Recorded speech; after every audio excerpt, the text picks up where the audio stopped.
what am I doing to ground my choices in data? Everything I do is based on emotion or like what I saw someone else doing at the gym. There's nothing objective.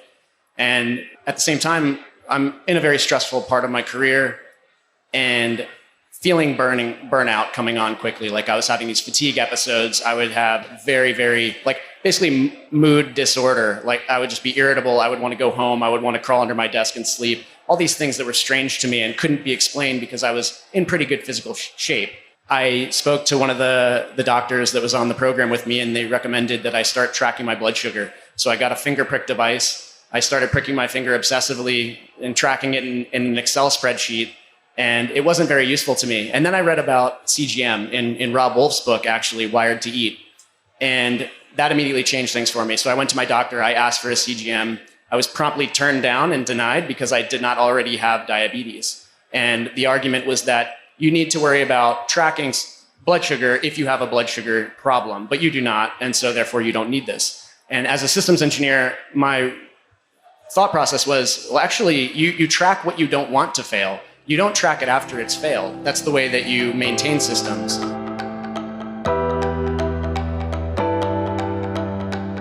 Hello, and welcome to Pursuing Health. I'm Dr. Julie Fouché, family physician and former CrossFit Games athlete.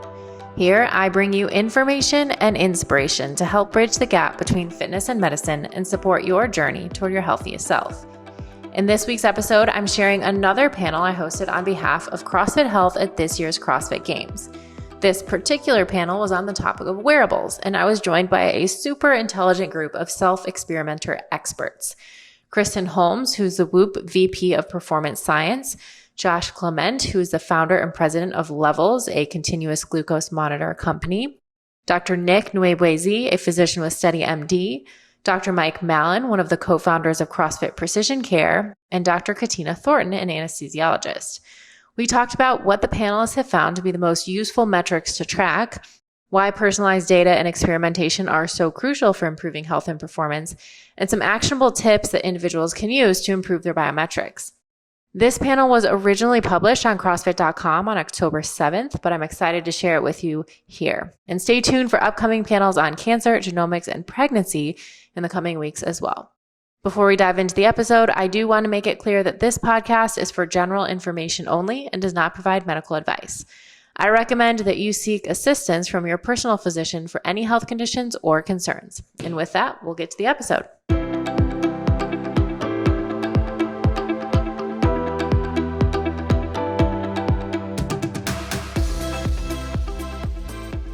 We are going to be talking about the topic of wearables, which is very new and exciting, especially in the CrossFit community and a lot of applications. So let me first introduce our panelists. First, next to me, we have Kristen Holmes, who's the Vice President of Performance Science at Whoop. She works with top researchers and hundreds of tactical, pro, and collegiate athletes and teams to optimize training, recovery, and sleep. She has an impressive athletic resume of her own as well. She's a 3-time All-American and 2-time Big Ten Athlete of the Year at the University of Iowa, competing in both field hockey and basketball, as well as a 7-year member of the U.S. national field hockey team. She holds a master's in psychology and sports performance from the University of the Rockies and is a PhD candidate in psychology at the University of Queensland. That was a mouthful. All right, next we have Josh Clement, who is the founder and president of Levels, a continuous glucose monitor company that helps people take control of their metabolic fitness by using real-time data on their blood glucose levels. Prior to founding Levels, Josh led the development of pressurized life support systems at SpaceX and worked as a senior design engineer at Hyperloop. He's also a CrossFit Level 2 trainer and is passionate about fighting chronic disease through the use of data to provide personalized, evidence-based insights. So thank you, Josh.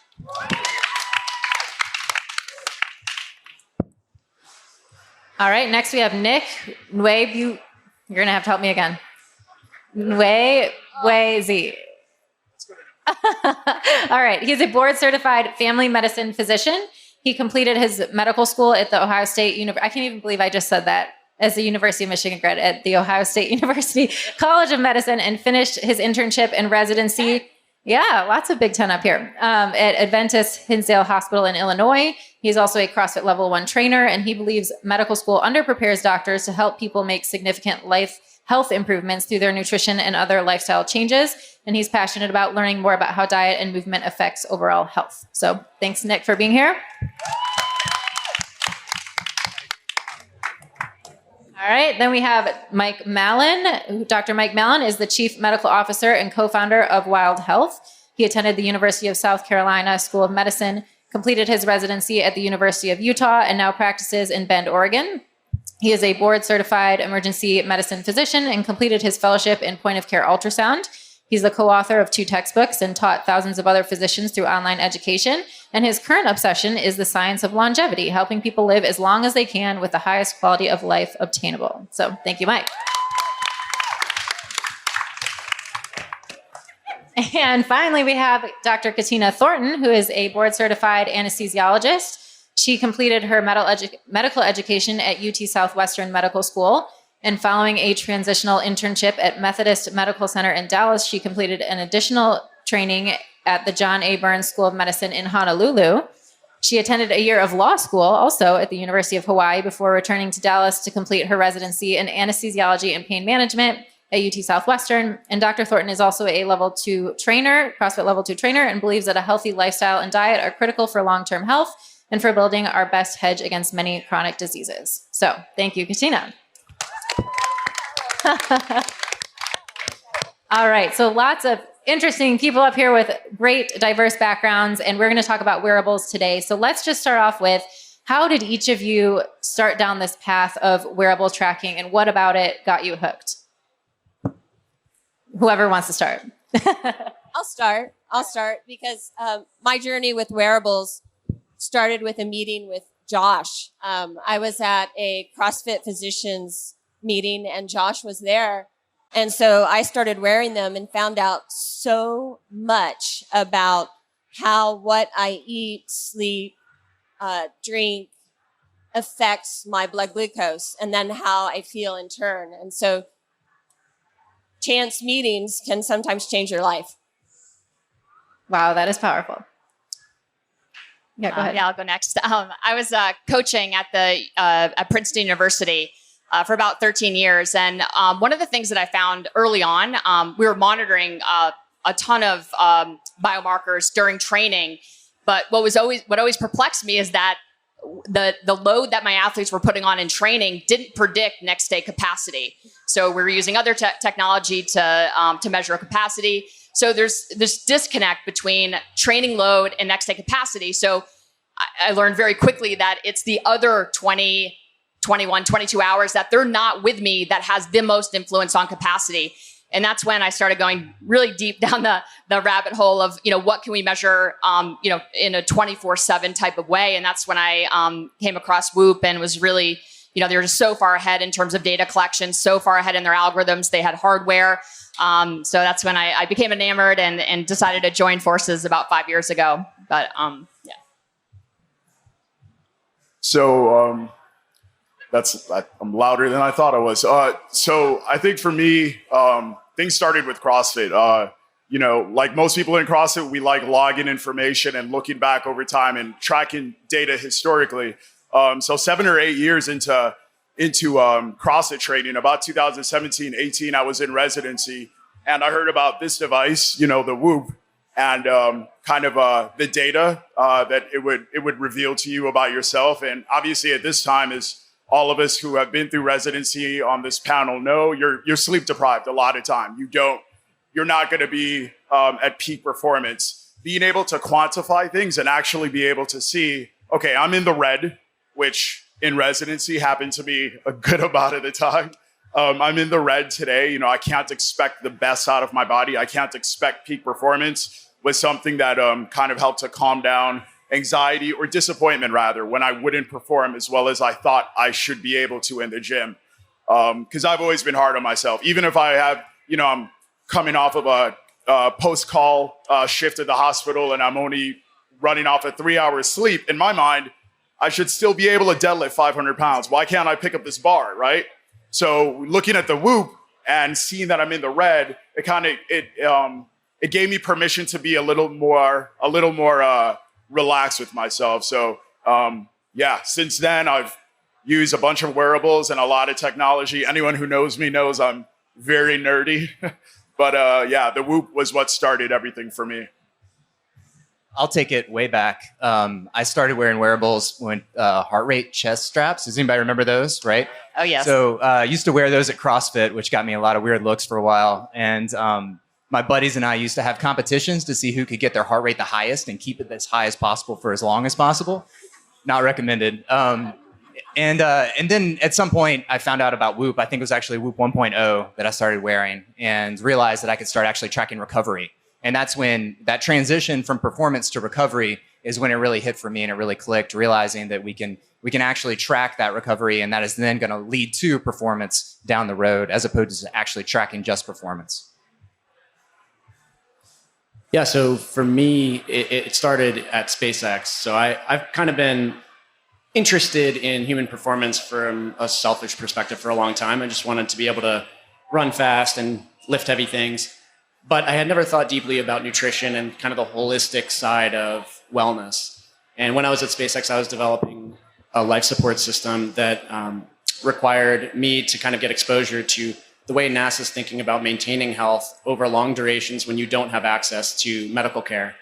And it really started me thinking on what am I doing to ground my choices in data? Everything I do is based on emotion or like what I saw someone else doing at the gym. There's nothing objective.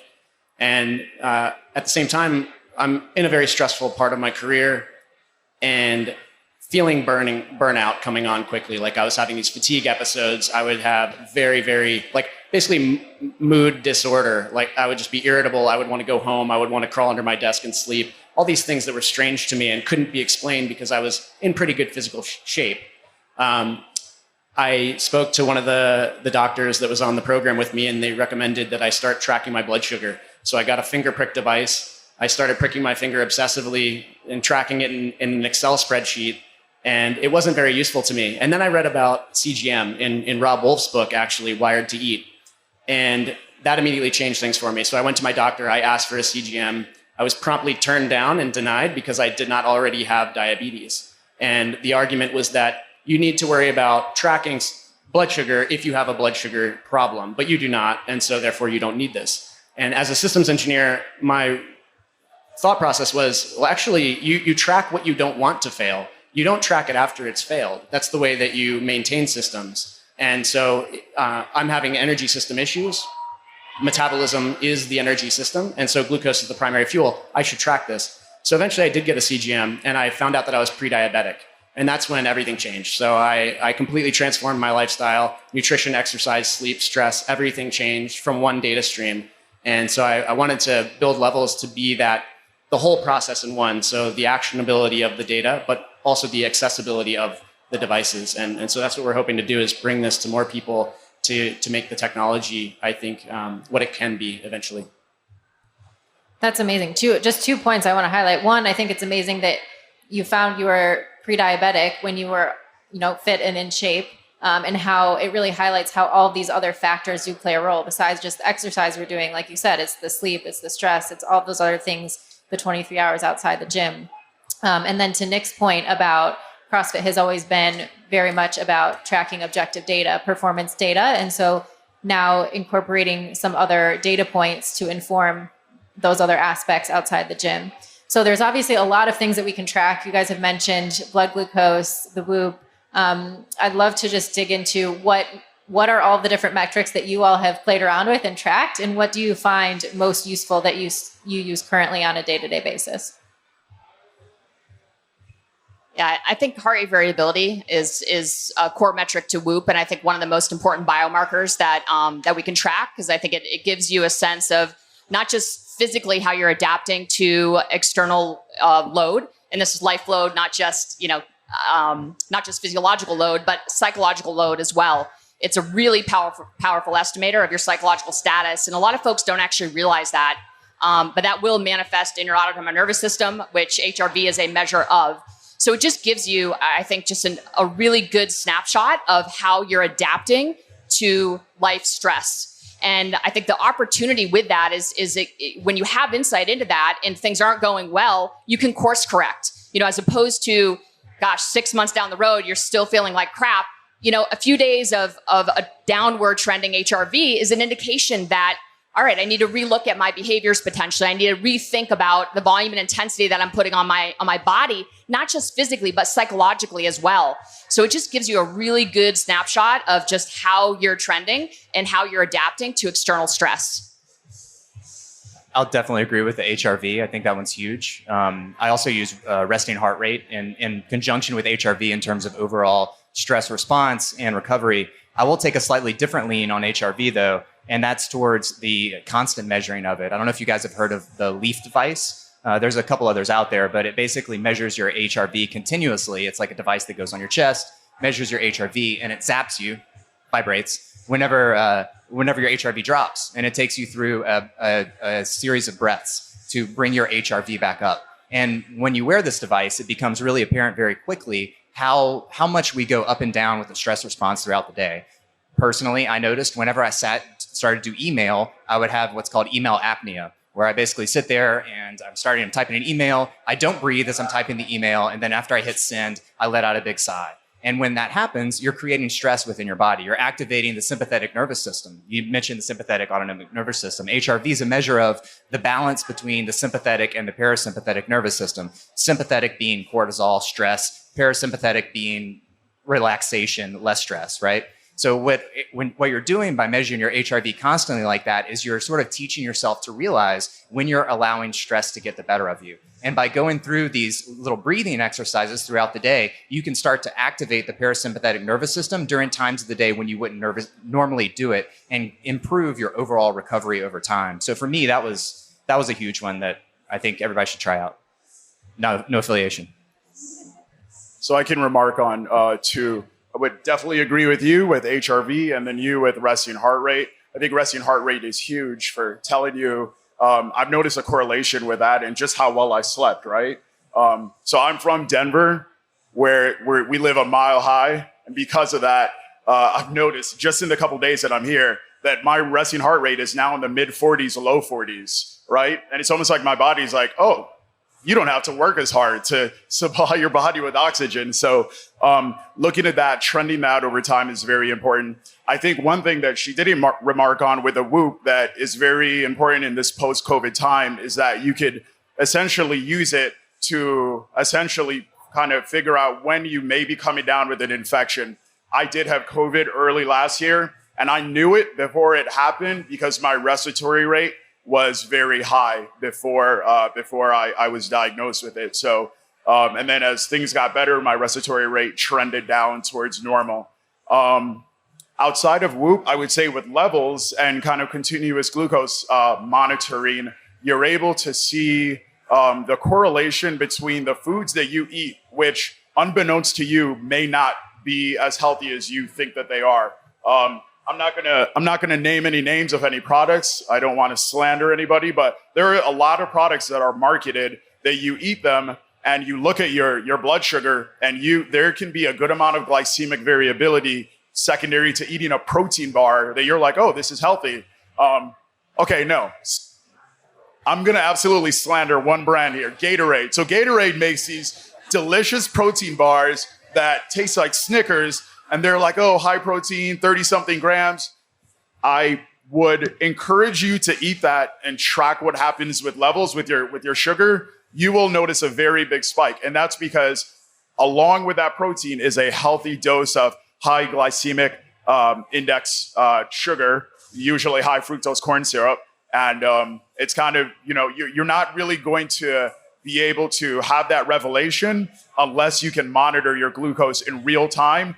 And with levels, one thing that I very much like is the software. The software is essentially able to assign glucose variability that is due to one food to whatever you ate, as opposed to you could eat a couple different things and it'll still be able to tell you, okay, your blood sugar rose because of this specific thing, and it will actually assign scores to your food. So that's Whoop and that's levels, and hopefully that's a good answer. So I'm going to echo what you all have said, but take it one step further. And the one thing that I love about the CrossFit community is that people are interested in their health and they enjoy tracking.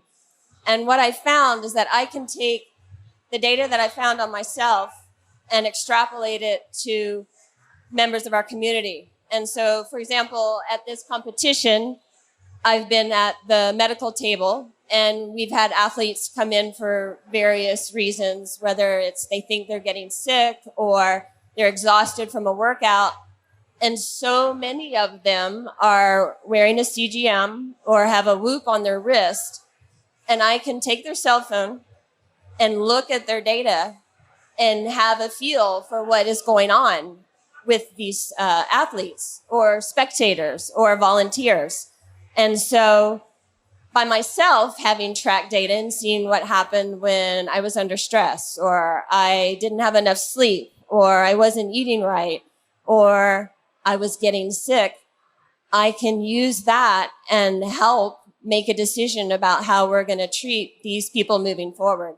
And so what's wonderful is that as we have the community use these devices and learn about themselves, they'll be able to preempt these issues on their own. But until they do, I think that we've all found that we can help them with the knowledge that we've gained from biohacking ourselves. Just to like echo on that real quick, because that was a great point that you made. I think all of us assign a certain amount of recovery needed to each workout, right? Like if you go and you do like a really hard, long session, a long, hard chipper, and you go all out, you're going to assign a great deal of recovery to that. But I think what we forget to do a lot of the time is to assign recovery to other aspects of our life. Like maybe your job's a little bit busier, or you've got stuff going on at home, or you've been traveling, so you haven't been sleeping as much. The objective data that we're collecting with these devices allows us to actually start to do that a little bit and to realize that like recovery comes from more than, or is required for more than just one place. It's not just exercise that needs to recover. It's also stress. It's also lack of sleep. It's also poor diet, nutrition, all of those things. And that's what these devices are allowing us to start to do, is pull all of that information in together. Yeah, I mean, for me, it's kind of going to continue the trend here, but Should hire all these people. right? Cardiovascular health and I think metabolic health. And I consider metabolic fitness and the way that I'm generating energy to be core and the foundation under which physical health and mental health are built. All the tissues in our bodies need to be able to generate energy efficiently to operate efficiently. So if you can't do that, you can't be peak physical fit, peak mental fit. And so I start there. I start with what am I putting in my body and why, and having objective data that drives those decisions and is contextual. Like the most important thing is that we look at the glycemic index and it's an average of averages normalized to 100. How do you know what to eat for lunch after you've had a red-eye flight? Because it's going to be different than what to have for lunch when you're well rested and have been training for multiple weeks effectively.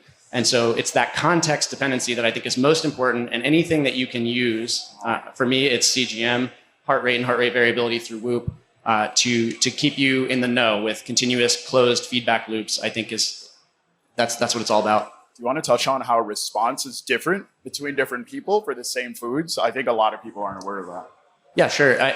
One of the most interesting studies that really confirmed my goals with the company when starting it was I read about this Weizmann Institute trial. It was in 2015 in Israel, and they took 800 people without diabetes and put CGMs on them, and then tracked what happened over the course of 7 days. And they gave out these standard meals, so everyone ate the same foods, and then they were able to later look at that data set.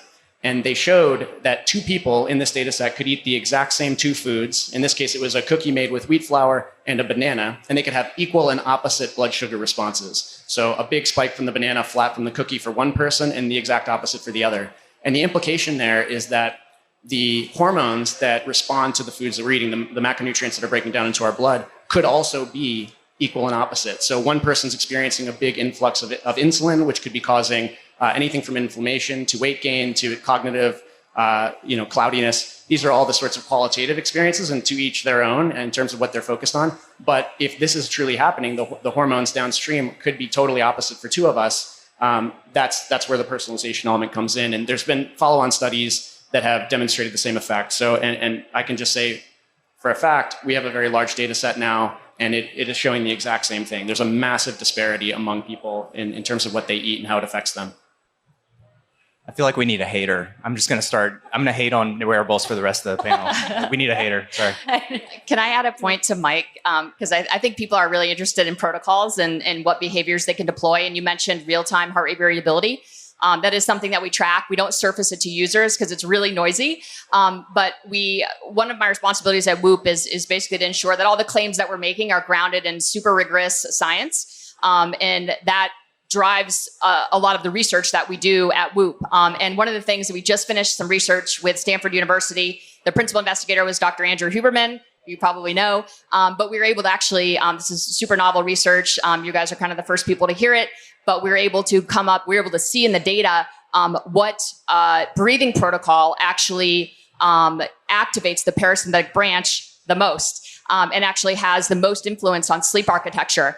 And what we found is that the physiological sigh, which is a double inhale, long exhale, is the most efficacious in reducing real, in the moment stress. So as Mike pointed out, as you go through the day, you don't want to be in a situation where you're not taking these many moments of rest, because it does accumulate. It is going to influence your sleep onset latency. It is going to influence the time you're spending in these deeper stages of sleep, and it will influence your capacity to recover next day. So it's so powerful to build in these physiological sighs. 5 to 10 cycles, 3 or 4 times a day will have an enormous impact on, kind of mitigating these low levels of chronic stress. I love that. Kristen, I think you should lead us all in a breathing. Okay. All through the nose if you can. Nasal breathing, folks. It's not breathe through the mouth. All right. So CrossFit has also always been really big on using our performance data to drive these N-of-1 experiments and doing really individualized experiments so that we know what is going to improve our training. So whether it's changing something about your training or recovery and tracking your workouts and trying to always see improvement. But now we have all these other data points that we can use. And so I'm interested to hear for all of you, if you could each maybe touch on one N-of-1 experiment that you've tried on yourself that maybe was the most surprising or that you learned the most from. Mike? You start. I don't know. Blood sugar for me. So the first time I got a CGM, I put it on, and over the course of about a week, I ate the exact same thing at the exact same time of day and just altered slight things about what I ate. So it was a banana. And with that banana, the first day it was just a banana by itself. And then the next day was a banana with some eggs. And the next day was a banana with some broccoli. And then the next day was a walk followed by a banana. And then the following day was a banana followed by a walk. And it blew my mind, like how different that glucose response is with just that little augmentation of either adding a little protein, adding a little fat, adding some fiber, or movement around actually ingesting that food. And it actually changed the way that I eat. Still, I mean, I grew up eating oatmeal, ate oatmeal my entire life, basically until about 2 years ago when I wore a CGM, and I realized that my blood sugar was spiking to like 175 when I ate oatmeal.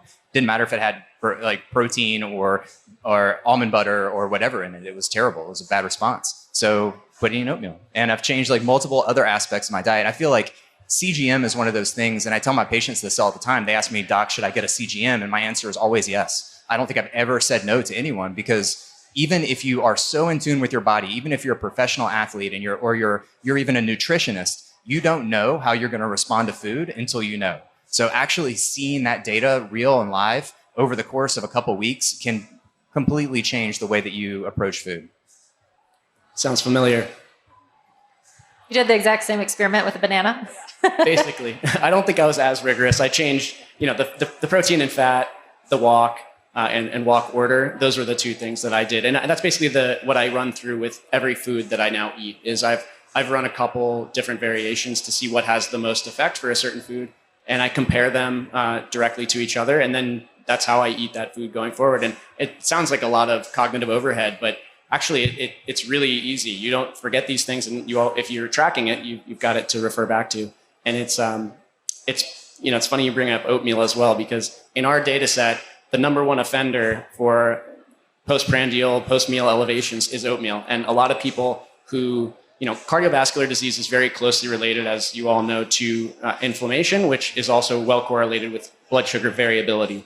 And so people who are trying to avoid heart disease or potentially are even already have cardiovascular disease are oftentimes referred to the heart-healthy oatmeal as a morning breakfast option. And if you Google the healthiest options for breakfast, oatmeal's up there on all of them, no matter where you find it.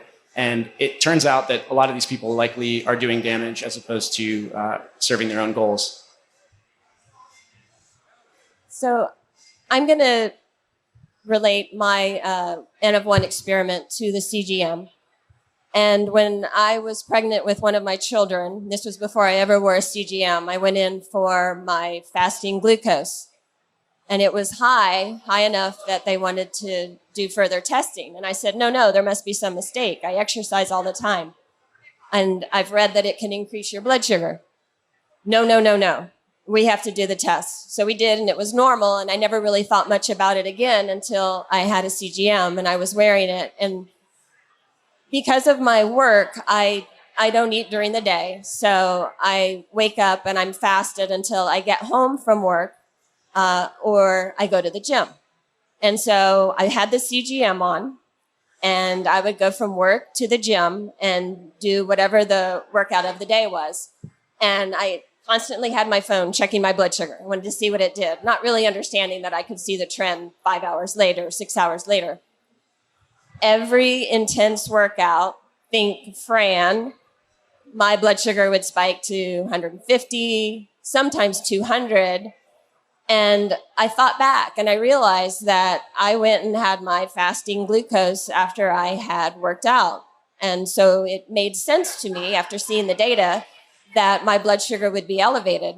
The other thing that I realized is maybe there's no need for carb loading before you work out when your body is able to produce that response all on its own.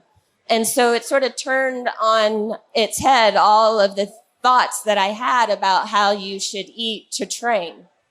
And then combining that with the Whoop and looking at recovery and the heart rate variability, I realized that there's a lot of interplay physiologically between your blood sugar and your heart rate. I'm thinking that you need to tell them how heart rate variability declines with age. Oh, and your number is so far out the roof. Yeah, I'm in my 40s.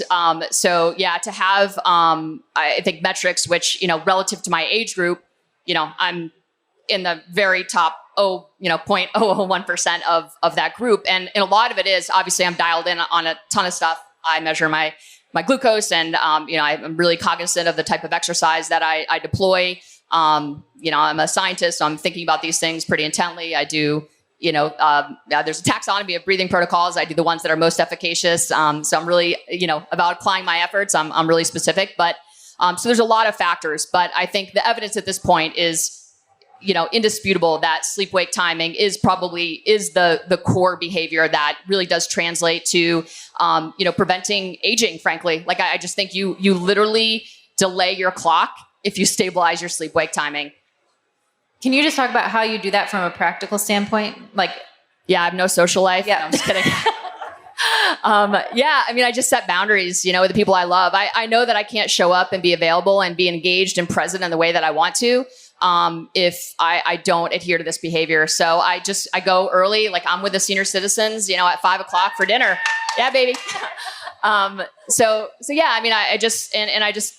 tell my friends, this is how I roll. And everyone's cool with it. I start my pre-bed routine at like 8:45. I'm asleep by 9:45. I do reading, gratitude journal.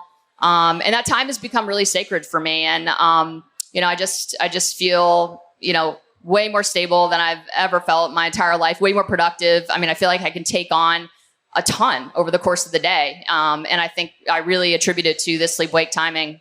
So. And you're setting an alarm to wake up every morning. I wake up naturally, so I don't even need to set an alarm. I wake up, basically 5:45 on the dot every single day. Yeah. What you just said, the journaling, the gratitude journal, the reading, the time before bed, getting in bed, having a routine before bed is 100% the most important thing that I've seen in my patients in terms of improving sleep. Yeah, it's no question. Cold, dark, quiet is obviously really important to your environment, but yeah.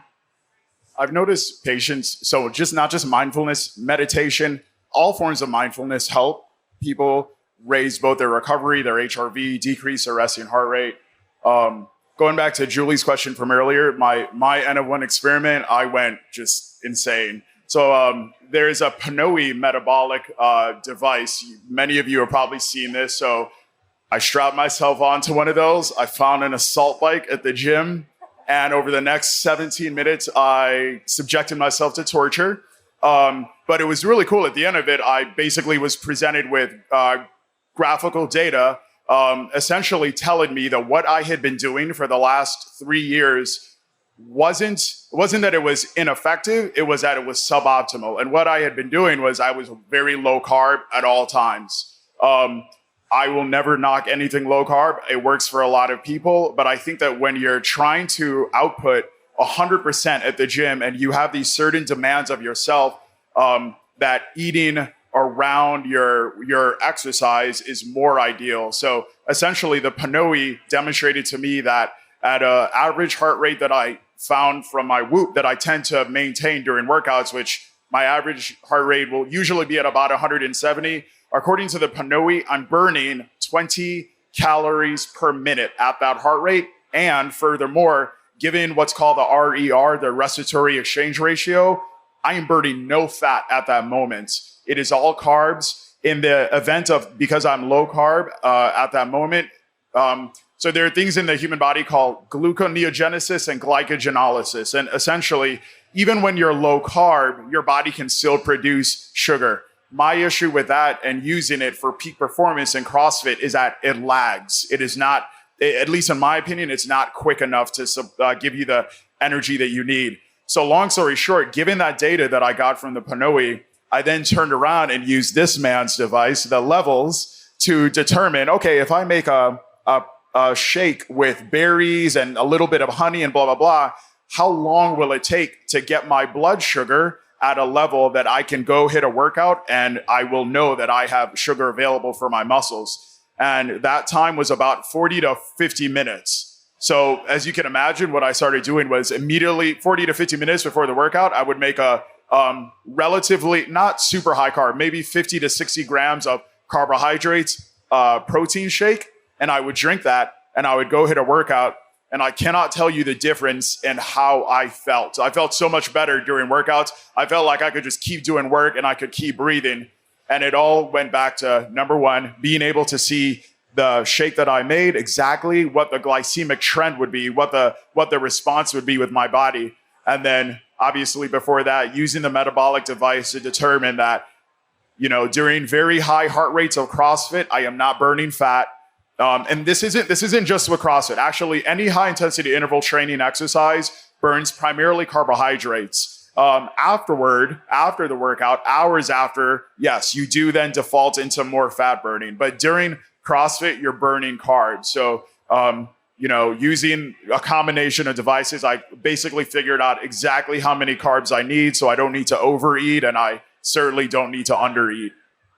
We do have a partnership with Panelist. So if you have that cardiometabolic data, you can send it to our membership services and they can calibrate your data based on, I know. So anyone who does Panelist, you can get your BMR kind of set and it would be more accurate. Wow, I'm learning so much. This is so great. All right, let's take some questions from the audience. We've got about 10 more minutes. All right, Noah's coming with the microphone. Hi, is this on? Yeah. Spencer with Barbend. Thank you all so much. This was enormously helpful, but I think it was a little esoteric and a little bit inaccessible, especially for people without a certain level of affluence. So in terms of actionability, are there things you would recommend for people who, aren't able to biohack, to the degree that you all are?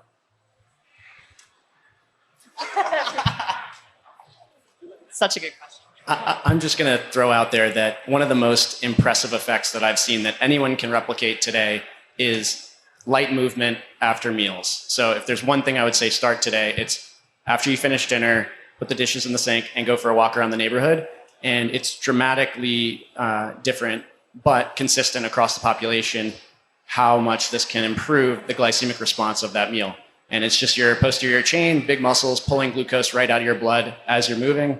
And it's something that holds for everyone. It's simple, and it's great. It's good for your mind. It's good for your body, and it's easy to do. And to add to Josh, in addition to doing that, we were all told as children by our parents, don't eat your dessert first, right? Eat the main meal, right? With Levels, you're able, and even if you don't have Levels, I'm telling you, that you're able to see that your parents were 100% right. Eating your protein, eating your fiber before eating your I don't know, chocolate chip skillet or ice cream is a lot better when it comes to the glycemic response. It essentially will blunt the response afterward. Very much so. Walking will do essentially the same. Yeah, those are two things anyone should be able to do. Something else that I think should be added is that no matter what it is that you're eating, if it's a whole food rather than a processed food, it's going to be better 100% of the time. So when you're making your food choices, if you're opening a package, it's not going to be as good as if you're eating a salad or a vegetable or a whole fruit. And so that's probably the easiest thing to do. You don't really have to think much about other than the source of what you're eating, where it's coming from, and who made it, Mother Nature or a company.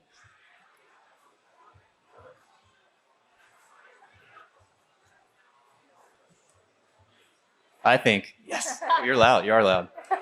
I think it can be as simple as what gets measured gets managed. So if you want to actually manage your sleep, if you want to manage your glucose response to food and your metabolic intake, then measure it. And I don't think it has to be any more esoteric or complicated than that. I think literally just putting that device on your body and every once in a while pulling your phone out and looking to see what it's telling you, you're going to learn 80% to 90% of what we just told you up here within a matter of weeks. And that's the cool part, is that it's really that easy.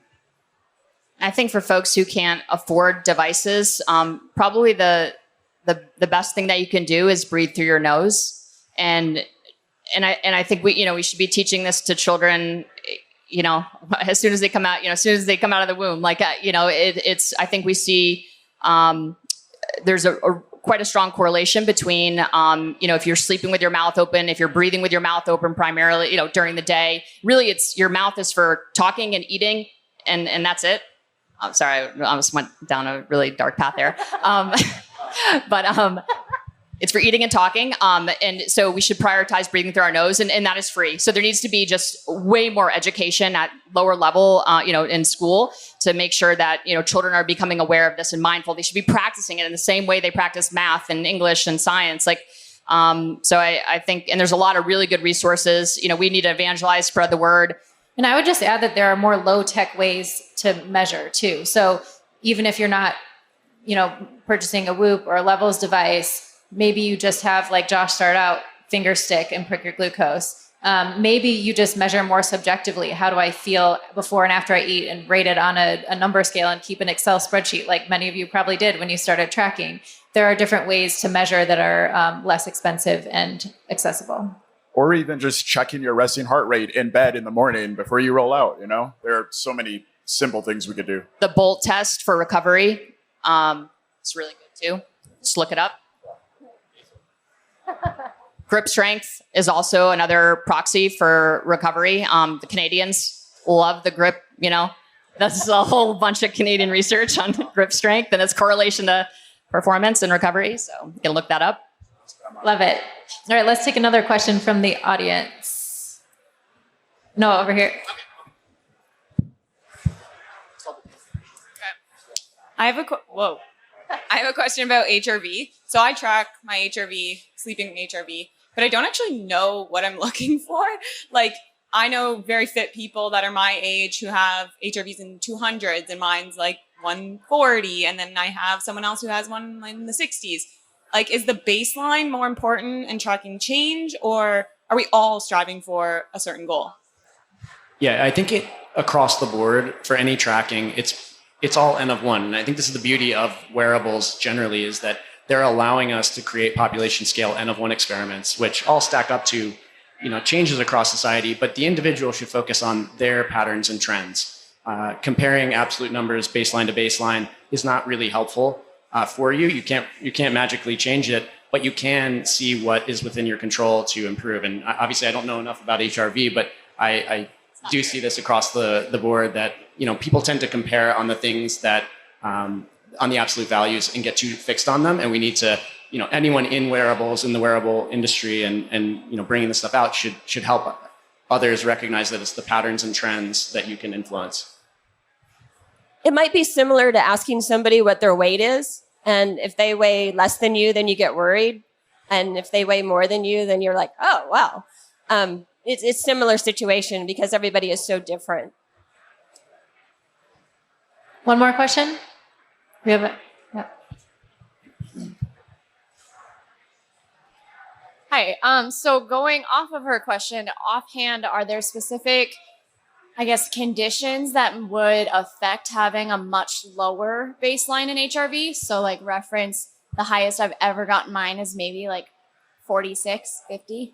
But that's it's always been my norm to have that like 20 to 45 range. So wondering if there's other, because I have a couple of medical conditions and I don't know like what affects that. Medication is, I think, important that can artificially change, your heart rate variability. So Mike, you probably talked to, from a medical perspective or Nick or Katrina, but there's lots of things that can artificially change it that, that would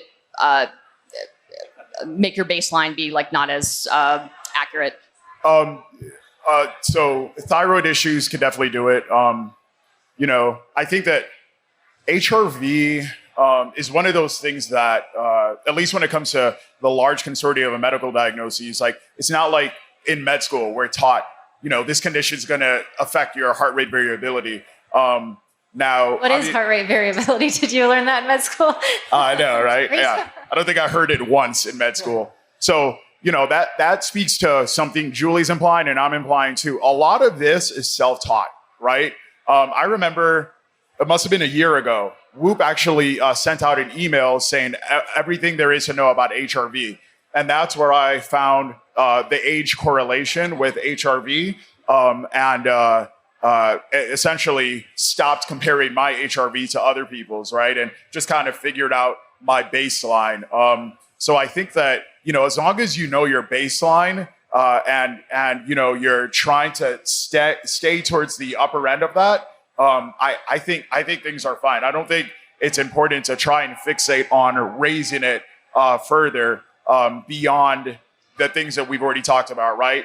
Making sure that your resting heart rate is as low as you can have it. Your recovery score is good. You try to activate your parasympathetic tone, your parasympathetic nervous system as much as possible, as opposed to your sympathetic. Those are the things that I would fixate on, as opposed to like the minutia of trying to get your HRV as high as possible, So. And just to say it out loud, 40 is not weird. Like, that's totally cool. You're doing great. Now I wonder what Dr. Mallin's is. What's yours?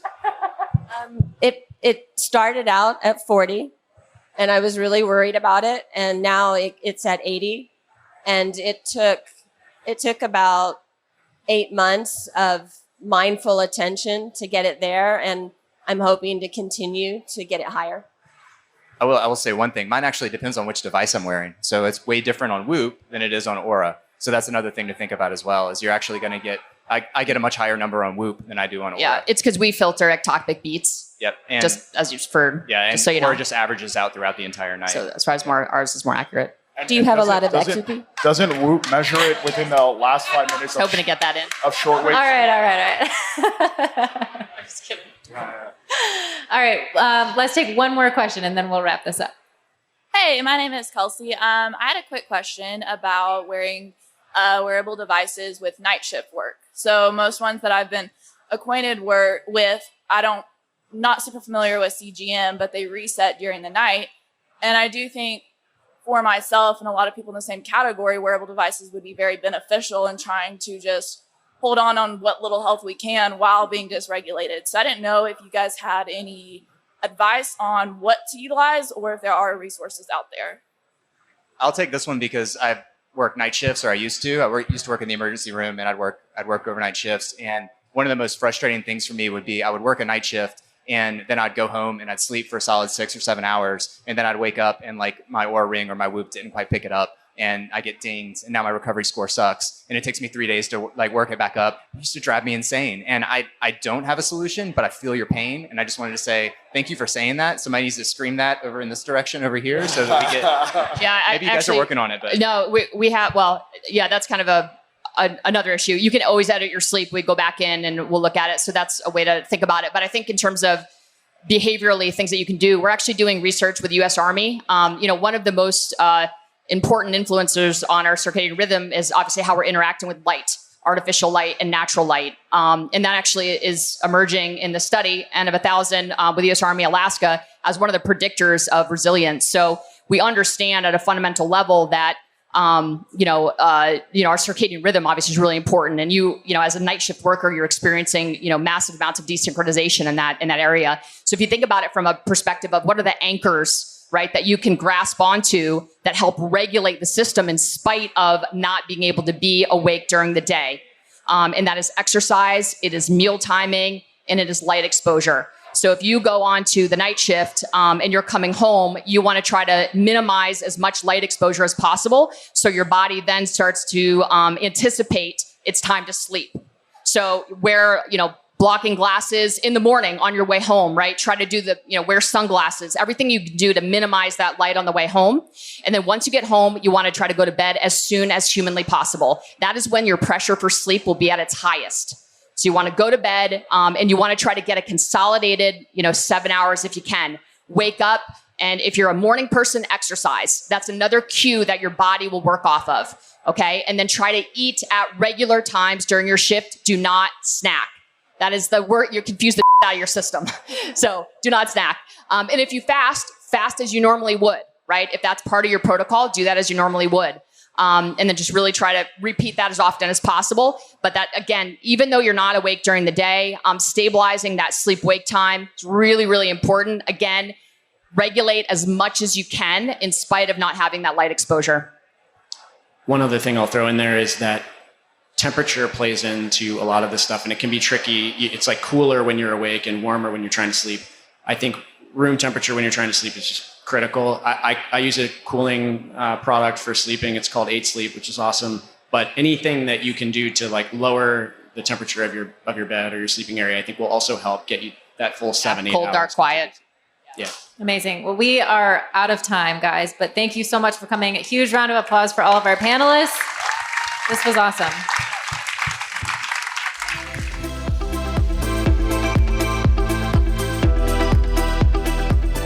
Thanks so much for tuning in. If you enjoy listening to the podcast, please consider subscribing and giving it a 5-star rating on iTunes. It really does help to get the word out to more people.